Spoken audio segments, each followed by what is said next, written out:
Na hawa jamaa wanaomsema hawajaokoka, ila wake zao wameokoka. Wao hawajaokoka, lakini pamoja na kutokuokoka wako wanamsema kwamba ni ana nguvu.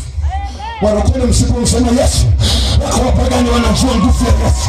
Wanakwenda msipomsema Yesu, haleluya, haleluya.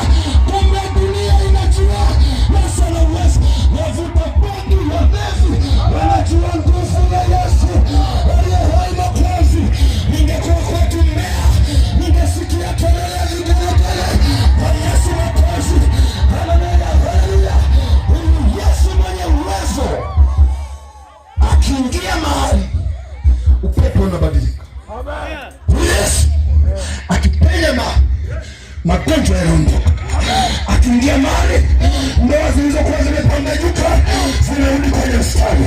Akiingia mahali waliokuwa na watu wawili watatu wanarudi njia kuu. Akiingia mahali nguvu ya Mungu inatembea.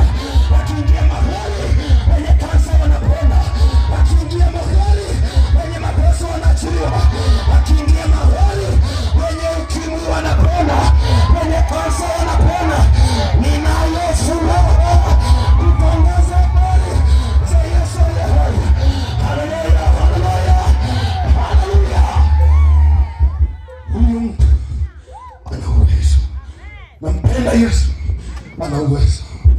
Tukimbeba mwenye uwezo hatuogopi kurongo. Tukimbeba mwenye uwezo hata wakiwanga wakarudi hivi, sisi tunaenda hivi. Haleluya. Tukimbeba mwenye uwezo nyumbani mwetu hatunyunyizi maji wala mafuta wala keke upako. Tunasema kwa jina la Yesu,